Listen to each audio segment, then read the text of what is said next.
Let's call the meeting to order. Rise for the pledge. I pledge allegiance to the flag of the United States of America and to the republic for which it stands, one nation, under God, indivisible, with liberty and justice for all. Roll call order, please. Here. Alderman. Here. Here. Alderman Galloway. Here. Alderman Gardner. Here. Alderman Snyder. Here. Six Alderman present, Mayor Moore.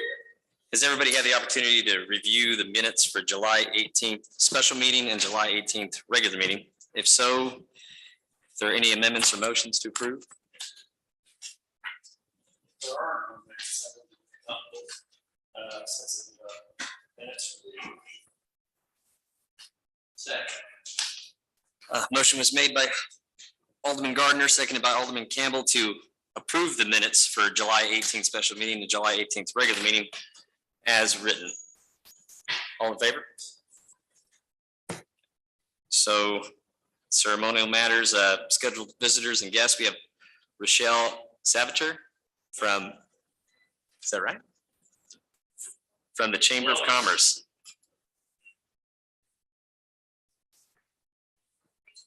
Push your button there in the center.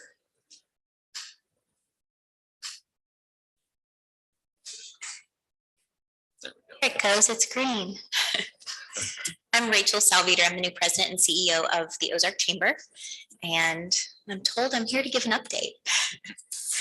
I don't know how long it's been since you've had an update from us, but we are rolling right along in a bit of a rebuilding period. I believe that you all have in front of you a few of the things that have been going on. We've had several summer ribbon cuttings, including Liberty Utilities, the new Culvers of Ozark, the Neil and Betty Grubaugh Park, which Sam put together, Kinetic Bridges Academy, Clear Creek Golf Cart and Utility Vehicles, and Arrowhead Building Supply. We have several scheduled upcoming in August and September as well. And new membership, we've been in the middle of a membership drive called Let's Flamingo. So since about mid-June, we've had a hard press for new members, and we've had several join, and we have a few more in the pipeline. We finished that membership drive this Friday. So any flamingos that you've seen around town will come out of the ground at that point. But you can see that whole list there. We have been attempting to hit all of the points of our city contract. One of them is to go out and actually interview a couple of member businesses each month. So we've started a new digital campaign called 22 Questions, where we go and we spend some time with each business, ask them 22 different questions, some of which are personal, some of which are about their business, just to get to know them and get to know where their business is headed. And then we send all of those out to membership in our e-newsletter as well as on social media. So we've recently interviewed Titan Digital and Christian County Library, both which went very well-received programs so far. We've established working relationships over the last couple of months with our regional chambers by putting together a chamber mega mixer.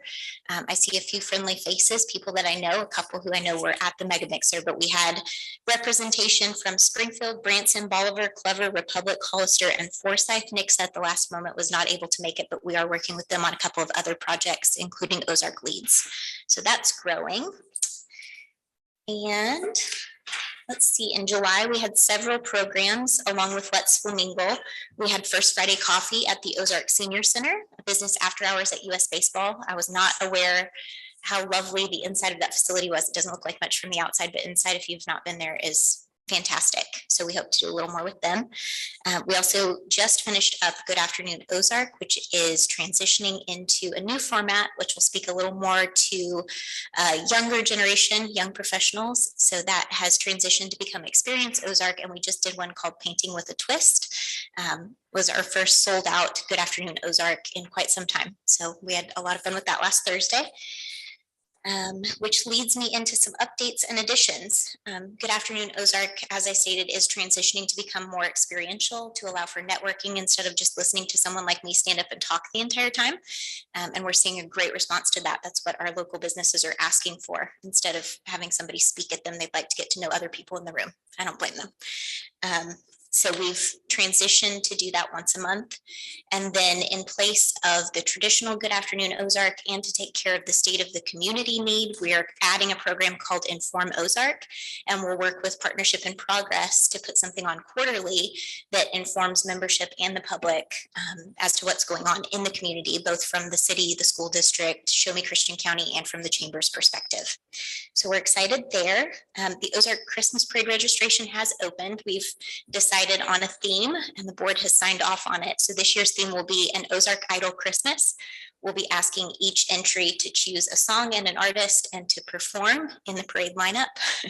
There will be a couple of different judging zones judged by the previous Idol judges and also by today's Idol judges. Obviously, just some of us dressed up in costume. If you'd like to volunteer, let me know. We are leaning into Ozark Leads this year by forming a steering committee. So the new format for Ozark Leads will be that the actual classmates no longer plan their days. They'll get a little more out of the program now that we're allowing Ozark Leads alumni to come in and actually lead the program. A steering committee that we've put together for each date will actually plan the day, help to secure the sponsors, find lunches, and make the program a little more robust than it has been in the past. So that kicks off in September. If you know anyone who should be applying, please send them to our website. We could use more applicants. We are starting a new Shop Ozark program with Shop Ozark cards, and there'll be more information about that coming, but it officially kicks off in November. And then an Ozark Cares program is coming in January, and we'll start publishing information about how our members and local businesses can get involved with a program that hopefully will help to support the community directly, where someone can call in if they need house painting or small repairs around their home, or if there's roadside cleanup that's needed near their house. We're hoping to form a large committee of people who will get out and do something once every 6 months. Or I was joking today about having dead plants in my office and how I'd like to phone a farmer. So something of that nature, but probably more serious. Outside of that, our staff updates are that I'm new and I'm figuring it out. And Janelle Douglas has been promoted to our vice president position. She's still taking care of membership and operations in our office. And we've brought on an administrative assistant full-time. You may recognize her. She's Jennifer Height. She's been there as a temp for quite some time, but we're happy that she'll be with us for a while. Any questions? Yes, sir. I had a couple of things for Rachel I was gonna ask. One of them is some sort of shop role. Yes. You can see something like that, something robust. Yes. But I have a question. If there are businesses that somebody would like to suggest that you interview, something that might be key for you to talk to. Yes, would you be open to that? absolutely. Yes, please call or email me. I would love to have someone to bother. Yes. Let's see, take a quick poll. How many here on the Board of Aldermen used to be or are on the chamber board? Yeah, used to bring around. The chamber has a lot of goodwill with this board. I know that it's gone through a transition period. It sounds like from your presentation that transition is converted into opportunities. So thank you for helping us. Thank you. We're hopeful that we're failing forward, if nothing else. Thank you so much. Thank you. Appreciate it. Okay, on to new bills. Alderman Galloway. I move that we place bill number 3384 on its first reading by title only. Second. Motion was made by Alderman Galloway to place bill 3384 on its first reading by title only, seconded by Alderman Campbell. All in favor?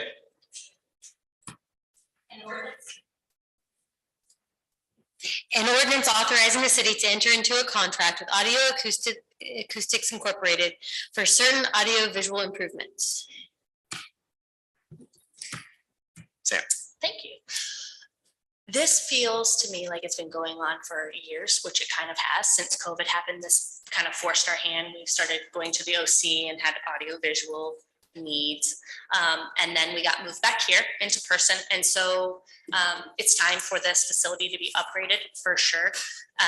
You guys all know that this is kind of an issue with Zoom. You see me running around pushing buttons underneath the desks trying to get this going. So we went out to bid and we received one bid back, and it came in a little higher than we were expecting. And I had met with a couple other companies that had said they were interested in it. And I was kind of curious as to why they didn't bid. So I called and I said, if I were to go back up to bid, would you be interested in bidding again? And they said, yes, we would. We just didn't get around to it, that sort of thing. That old thing that I keep getting from everybody. We just don't have time, sort of thing. So we went back out to bid again and came up, this time we had 3 bidders that bid on the audio visual in here. I met with them all, interviewed them before the bidding process and said, this is what we need, this is what we would like. There are different ways to accomplish that same thing, screen and screen, or do you want a projector, do you want this? So we basically narrowed it down to what we think would be the best. So we are moving forward with audio acoustics.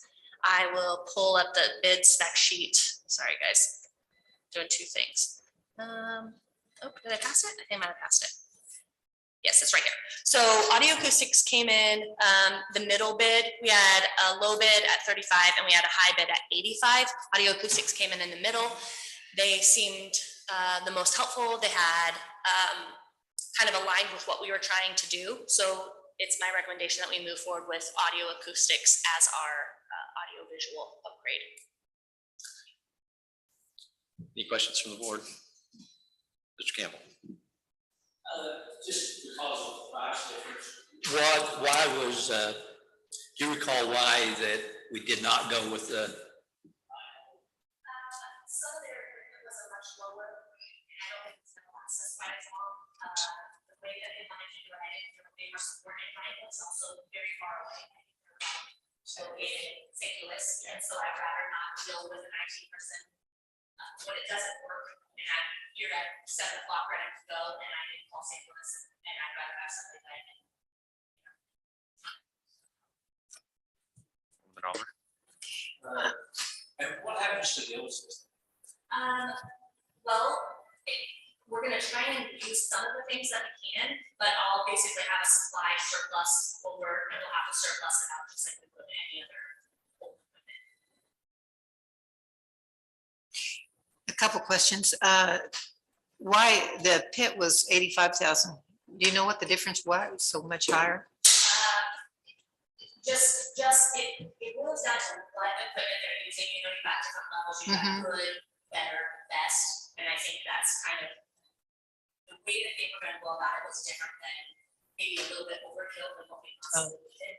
Okay. And I just felt like it was best to go with audio acoustics in terms of like, I think it does what it's supposed to do. It's good equipment, it'll last us a long time. It's a good investment. I asked how long will this last, and they said approximately 8 to 10 years. This should get us through. So, like I said, I think it's good equipment. They recommended it, and they're mobile, they're easy to work with. So Have we used them before? we have used the WOC before. Okay. That's some stuff. And then what time are you looking at, time element to do this? Equipment is hard to get, so there's a couple pieces of like chips that we're having problems getting hold of. So this will come forward for second reading in 2 weeks. Then we can sign a contract and move forward. They are saying it could be to 6 months before they have all of it. We will try and make it to where it fits in between meetings where I can get at least most of it that's still functioning. So it will take a while. There's a lot of wires and a lot of screens and stuff that have to be. So I'm really, that timing is gonna have to be pretty good in order to not mess up P&Z and hit that kind of sweet spot in between meetings. So could be anywhere from 3 to 6 months. It really just depends on how fast they do it. Okay. So there'll be 2 projectors and 1 projector screen. Is that? So there'll be a projector screen that comes out for these people, and there'll be a projector screen that comes out for you guys, and there'll be a camera where it's a split screen. It's kind of what we're thinking will be that way. You can see the 50% in case one of you are here. It's right now we have to flip flop back and forth. It makes it hard for this person to kind of multiple screens, but it'll be basically allow a split screen. And then there'll be a camera up in the corner that I'll have 2 settings on it. One is I'm on the floor setting, which would be this, when we're all up here, and it'll face this way from up in that top part. The other setting will be when we do non-legislative, we do the horseshoe around, and I call that informal setting, so that the camera can be turned easily from both of them and pick up the acoustics for that. We drop down microphones, and then I also have looked at some possible ones to go in between, you know, the push. So that Mr. Campbell. I don't remember for sure, but it kind of seems to me like we had a budgeted line item amount for this in the budget. Do you remember what that number? Okay, could you tell us that? Okay, this, well, what we're going to contract for will be up to 72, and that has to do with having a warranty period for them. So they'll say if it's underneath that budget, one was over, one was far under, two were under, and this one is the closest to what we had. okay. And the 72,000 would also absorb the 3% escalation clause. There's a 3%, I don't know if escalation clause is the right word. In the contract, they're basically they can charge 3% more than what they've quoted, which would get us up to almost 72,000. Yes, and so what it will include is what we want in the contract for, and then it is a per hour fee that they can charge 79, and then it also is $10,040 for extended warranty. So all of that is at 72,000. Even the hourlies? I believe, but 7 Okay. hours inside. Okay, if they choose to, I don't know if enforce is the right word, but if they choose to enforce the 3% escalation clause, that's only going to leave them 2 hours at $97, whatever it was per hour. But that's all right with me. I mean, if that's what it is, that's what it is. The way the contract is structured, we have 1 year warranty included in the bid price and then 3 additional years. And the hourly rate is outside of the warranty charge. So we did have a buffer, but we can always bring back a contract during any budget year and ask for a budget amendment. And we can also ask for that contract to be amended. And so this was an amount that was within the already budgeted figure that we thought gave us enough room to work within that realm. Okay, sounds good. Alderman Snyder. Is this next year's equipment, current year's equipment, or last year's equipment? I mean, that's what I'm asking. It will be new order equipment, like that's the problem that they're having trouble getting some of the chips for the speaker. I believe it's the speakers that's causing that cause a delay, but as soon as they can come in, like it should be new. Okay, but it'll be new, like as in 2023 new or 2021 new? Yes, probably 2022 because they're gonna replace it, so I don't know 100% it's 2022. And I don't know if it's set in the contract. It didn't specify that. Yeah, I was just curious because a lot of the equipment you get is obsolete as soon as you buy it. Sure. So I want to make sure we're getting the best bang for our buck on this one. Yeah, it's my understanding that they'll place the order, it's just have the site and it should be real good, just what's taking the delay for it taking so long. So, Sure. but I'll follow that to double check. Okay. Thank you. Any other questions from the board? Is there anybody here in the audience to speak to this bill? Anybody on Zoom? Okay, then we'll hold that one over till the next meeting. Next bill, Mr. Gallo. Your Honor, I move that we place bill number 3358 on its first reading by title only. Motion was made by Alderman Galloway, seconded by Alderman Campbell to place bill 3358 on its second read by title, description only. All those in favor? An ordinance amending the municipal code of the city of Ozark, Missouri, section 405-478, historic overlay district signs. If I may. Yeah. So you may recall this bill has appeared before us one time before. I moved to table it so there can be some input on the overlay district. What this bill does is set up essentially new ordinances in the historical part of Ozark for different signs. And my thinking is that rather than codify what we have, it might be an opportunity for improvement Since then, I met with Amanda and Cameron and who else, Cameron? Becky. And went over some photographs of different squares, different historic areas to kind of see what other squares were doing with signage. It was a very, very good meeting. I think we kicked around a lot of different ideas. And I think there is a memo to be generated from that, from which we'll take further action. There was some discussion about involving Historic River District as well, at least in terms of getting some merchant engagement in the process. And I have reached out to Jillian Johnson at HRD. And if it's a sign of her enthusiasm, she sent me an emoji of 2 fists bumping with an explosion in between. Yeah. So I guess we will have some enthusiastic participants there. So the bottom line is we're still not ripe to work on this bill. So I'm going to move to table it. And I'm looking at Cameron. Do you have an idea what would be a good 90 days? Do you think that'd be a good estimate?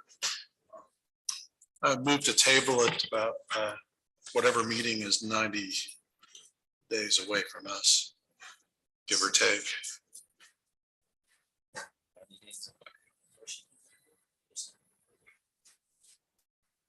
The first part. Yeah, October. First meeting in November, November 7th. Well, let's do November 7th. If that's, anyway, so I moved to table until November 7th. Motion was made by Alderman Galloway, seconded by Alderman Alders to table Bill 3358 until November 7th. And then would that be, there's no all in favor on that one, is there? Just all in favor?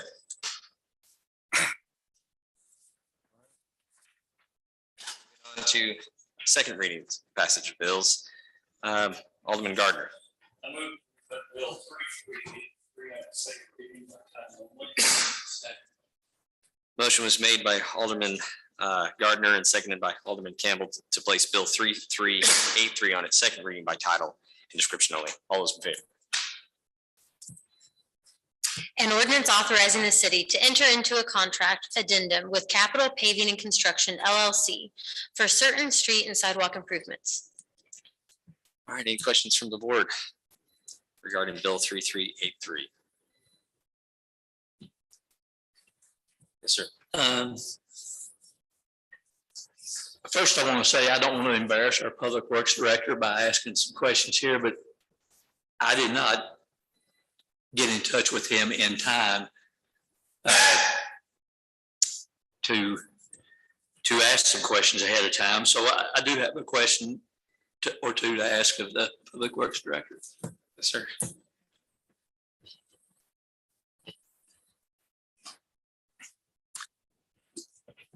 Yes, sir. The main concern I've got is item 1 is basically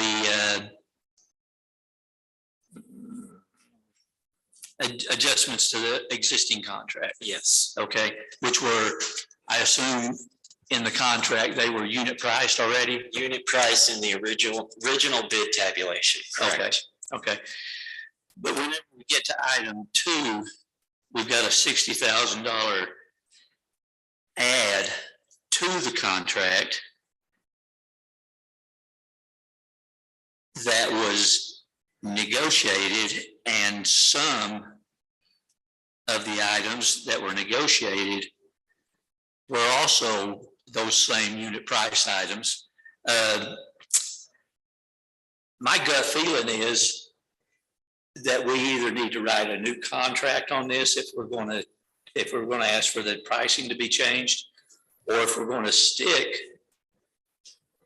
to the unit pricing, I think we just need to have a pretty good reason why we're negotiating stuff that was already unit priced within the contract itself. The actual items that were negotiated, we didn't have a unit cost on. The 6-inch concrete, and if you look back, the removals are done by lump sum. So those are why we typically, Alderman Campbell, we go through the bid tabulation.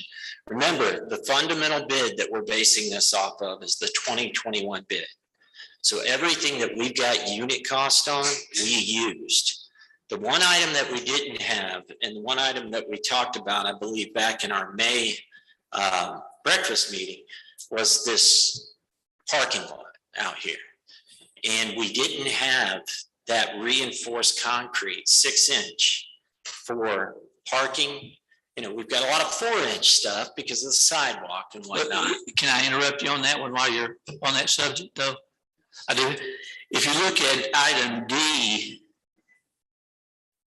on the existing contract, That's the approach. Yeah, that's you have an approach. That's the concrete approach. So if you look at item, again, yes, $6. So on an approach, they give us that cost. $6. I'm not, where are you getting that at? I'm sorry, item concrete approach was $750. That's what we agreed to in the original contract. Right. The engineered estimate was 10. Okay. And remember, your fundamental bid that you're basing this off of is 2021. We're now doing this work, and it's not an approach. Okay. It's a vast area, 4,500 square feet of 6-inch concrete that has to have reinforcement in it. So that's why we had to negotiate up to 836, because that 750 wouldn't cover their cost. Okay. And whenever they do, so in addition to the 836 that we're going to be paying per square foot, we would also be paying $8,800 for them to remove Yes. the old concrete. And if you look at your removals in the original contract, the 2021, Okay. it was based upon some lump sum numbers. So we had to negotiate a lump sum on the removal. Okay. And then if you look at item D, we're going to pay them $49.50, or we're potentially going to pay them $49.50 to haul off the removed material, the removal. What's the difference in, and I think I know the answer to this, but I just want to be sure.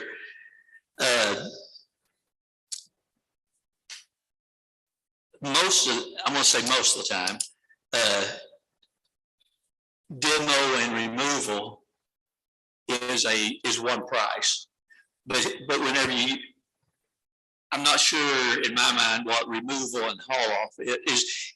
Removal does not include haul off. That's just demo. Not in this particular case. That's why we had to negotiate it. We had them cut out a substantial portion of the alley as well and remove that for the new trash enclosure. Okay. And then you had some very, very thick concrete up against this driveway that all had to be saw cut for hours. Okay. And that was that additional cost that we had to negotiate.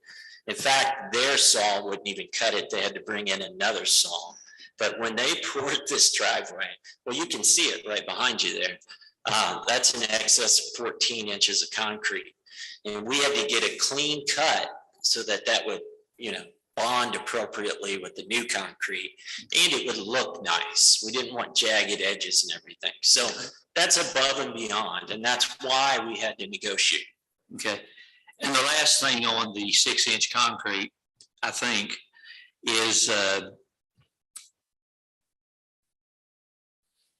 we're paying them $1. Well, we're paying them close to $5,000. Subgrade prep and base rock. The subgrade prep, I could pretty much kind of see that. Base rock typically 6-inch concrete, it's part of yours. I mean, if you got a 10-inch system, you have 4 inches base rock and 6 inches concrete. Again, So is the base rock.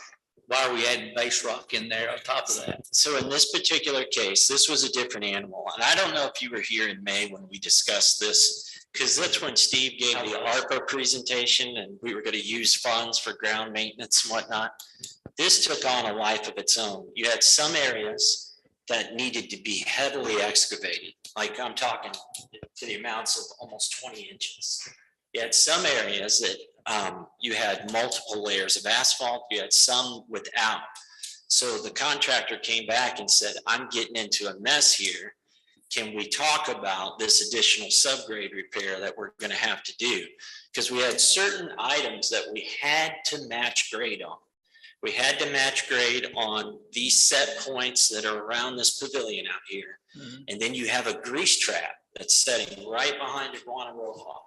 And we had to match grade with that. We had to get pretty creative on this. This was, Alderman Campbell, I can tell you, I'm the first one to go through our bid tabs and say, is this unit cost? Is this unit cost? So I identified the ones that weren't unit cost. And then we started sending emails back and forth with explanations for Cochran and for Steve. And at that time, I believe Steve was taking those to the agenda meetings, the spreadsheets and whatnot. At least that's why I sent them to him. So it was a different animal. And that's why we didn't want to put anything but negotiated, because that was the most honest and forthright way to say to you, hey, we had to do a couple things different here. And that's the wording we chose. Okay. Let me just double check my notes here before I.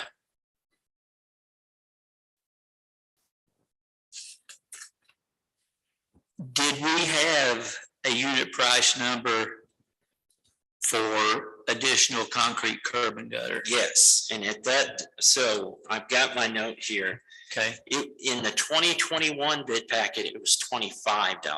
okay, The reason we had to negotiate it, as you well know, material and labor have gone up. So that 250 was to cover the year that we've surpassed since then. And again, that's why we put negotiated in there. okay. Well, that doesn't, I mean, that's 10% more, and we all know, yeah, materials have gone up probably more. I was actually pretty pleased with what they came back with. Okay. Originally, we thought it was going to be around 80. We were able to do some things to cut some costs, value engineer some things. I think the product you get out here is a much better product. I think, I don't have a problem with that. I do have a legal question.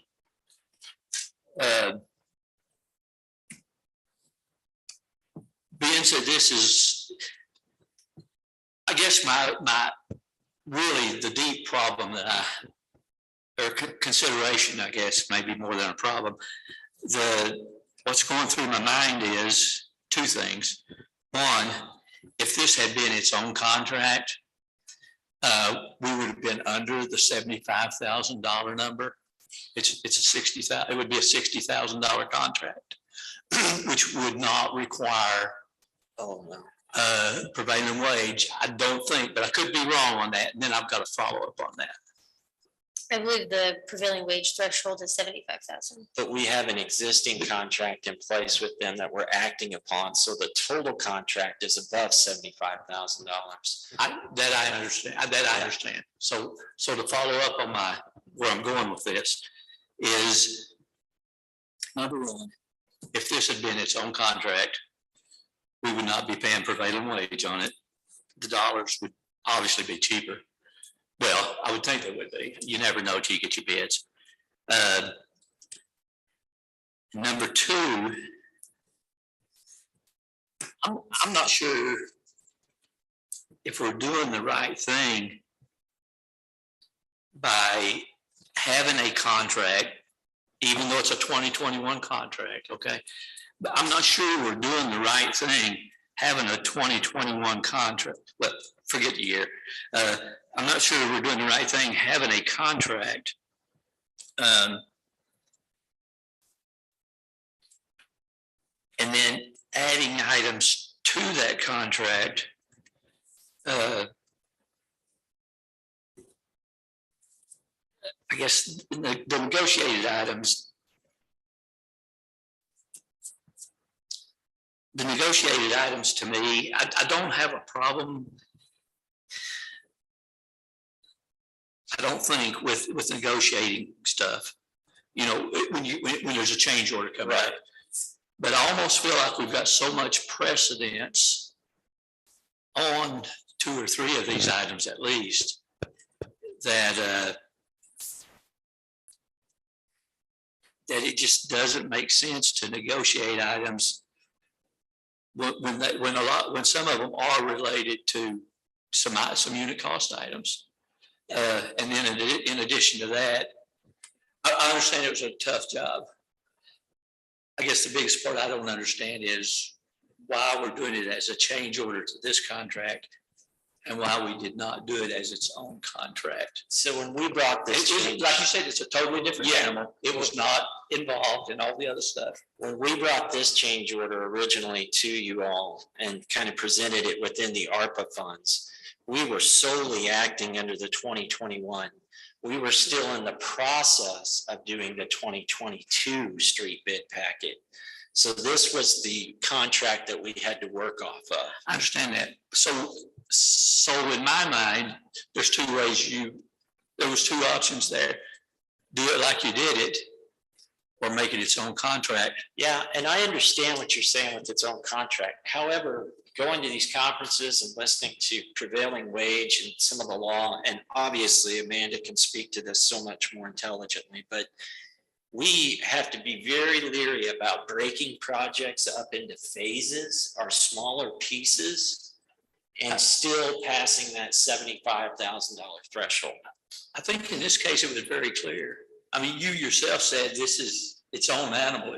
It's nothing, you said it's nothing like what else was going on in the country, even though I disagree with that a little bit. It's unique. It is some unique aspects. But it has some aspects that are very similar. Yeah, and that's why we tried to be very transparent with you all about this project and knowing that this was an add-on. But I will go back to, and again, this is just what we've been told. You've got to be very careful about breaking projects up into several different projects and trying to get around. That's probably not the best term, but trying to avoid prevailing wage. Jeremy, can I ask you, did they charge us any mobile? I've got 4, if you don't care. Sorry. So I go back to I'd like a legal opinion Are you requesting a legal opinion presently? I'm asking for a legal opinion on, are we okay negotiating additions to a contract that contains some unit pricing that could be, in my mind, is not only similar, but really similar. I think at this stage, I would remind you of the attorney-client privilege that you can hold with your attorney. And if you'd like me to review this and respond to you, to your question, and you can decide whether you would like to then address that at another meeting instead of having me answer presently. That's fair.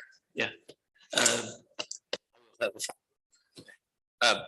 I didn't see anywhere any mobilization fees on this. Did they charge us mobilization fees? No, that would have been above and beyond. That's what I see here, because most of the time mobilization fees, I'm sure you know as well as I do, that's going to be like 10, 15 grand just to get them to come out here and set up to do it.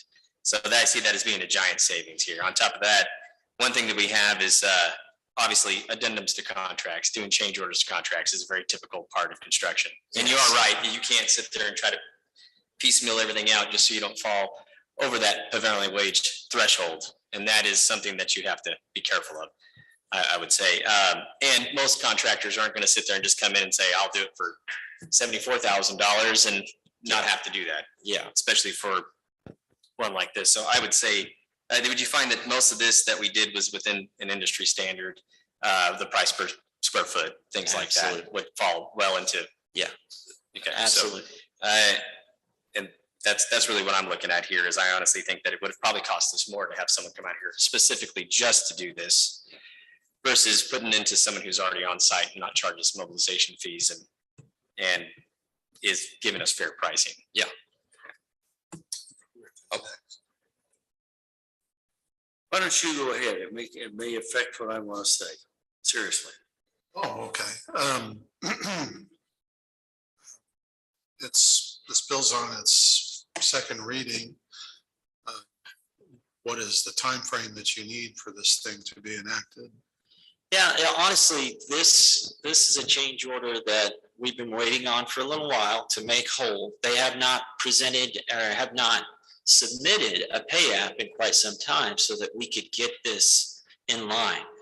That's why I remember at the last meeting, I really wanted to have capital here in case there was any specific questions, because they are getting to a point where it's been beyond 60 days since they've had a pay app. So we were waiting. In fact, we just had a meeting this morning at 8:30. And I said, wait until after tonight so that we can get through the second reading, and then I can officially submit that pay app. So I don't know if it's really urgent, but I do know that they're anticipating that we've been waiting for this for a while, and then tomorrow we would submit the official pay app. Let me put it this way. I know they'd like to get paid. Your concerns, well, in addressing Alderman Campbell's concerns, I think you raised the issue of if there was a separate contract, this would fall below the threshold for when contractors are required to pay prevailing wage. So the issue is, would this contractor do it for less? I followed that. And then I guess what you're saying, I'm asking, is, well, that may be risky from a legal point of view, at least from the seminars and so on that you went to, that runs, maybe sails too close to the wind because you're adding on to something that seems to be similar for the same project.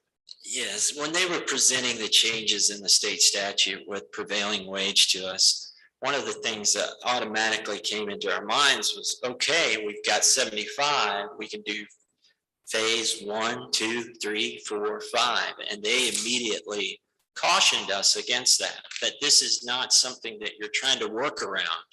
This is something that is in place, and a project over $75,000 is applicable for prevailing wage.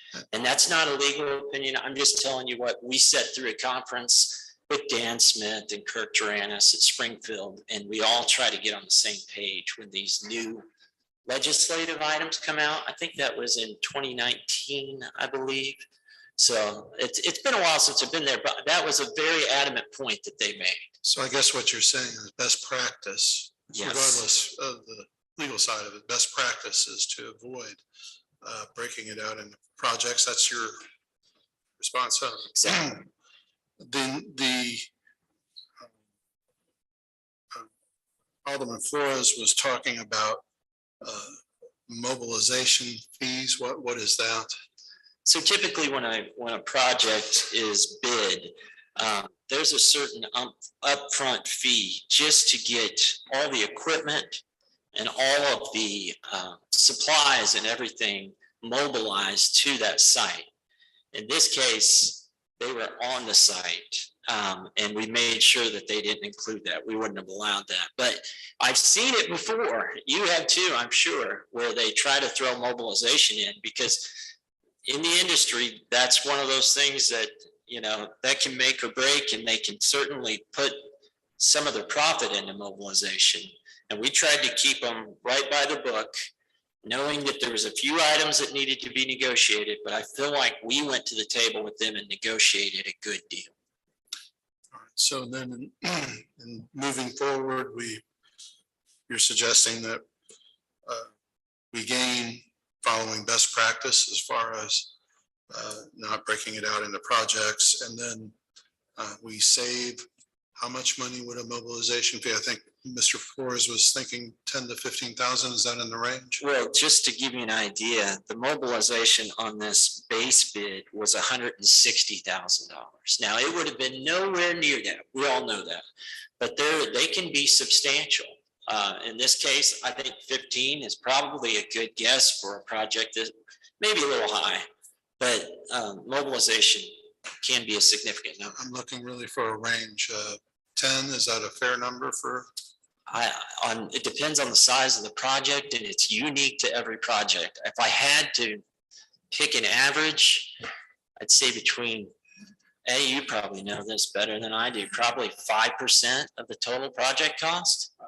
Okay, so just what you're saying is the approach that's been proposed to us will save our taxpayers a few $1,000s. That's correct. And that's what we go into these deals trying to do.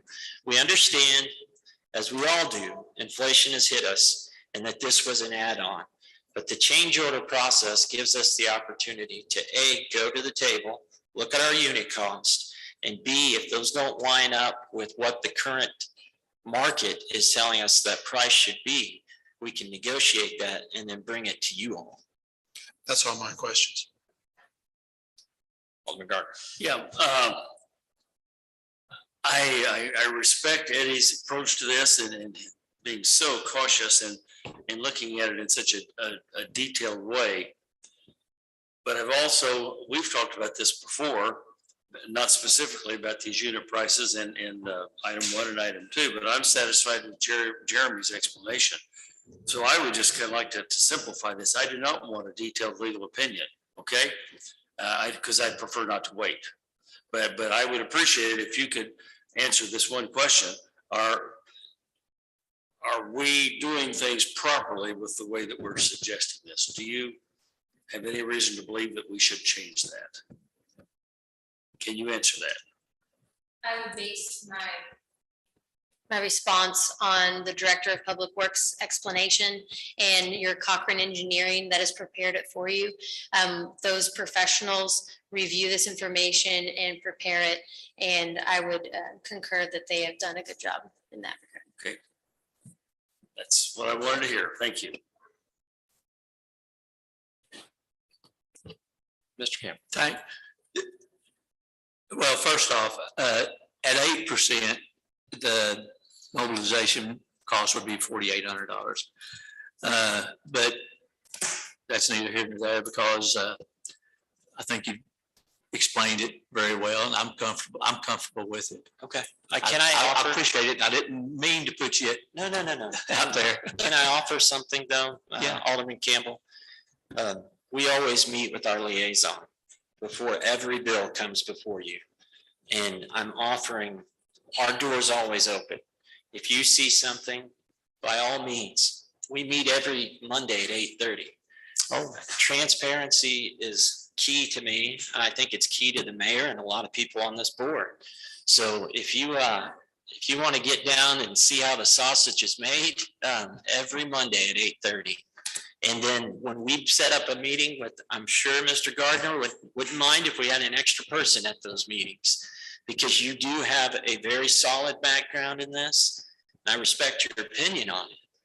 But I want you to see, kind of like we did that one time when we took you through a pre-con meeting. I want you to see how it's done.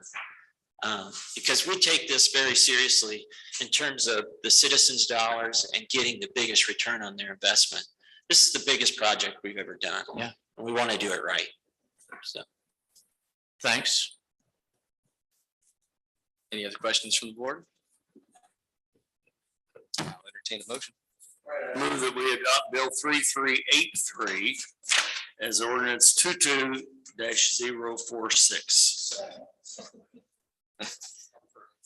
Motion was made by Alderman Gardner and seconded by Alderman Alder to adopt Bill 3383 as ordinance 22-046. Megan, roll call.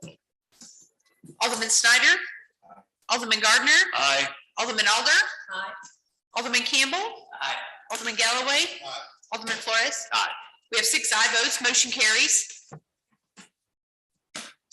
Report of officer boards and committees. So is Mr. Steve Childers on here, but I don't think he'll be joining us tonight.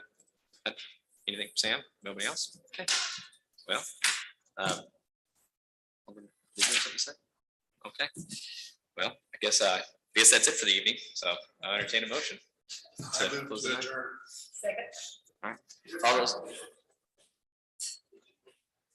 No. Well, all those in favor?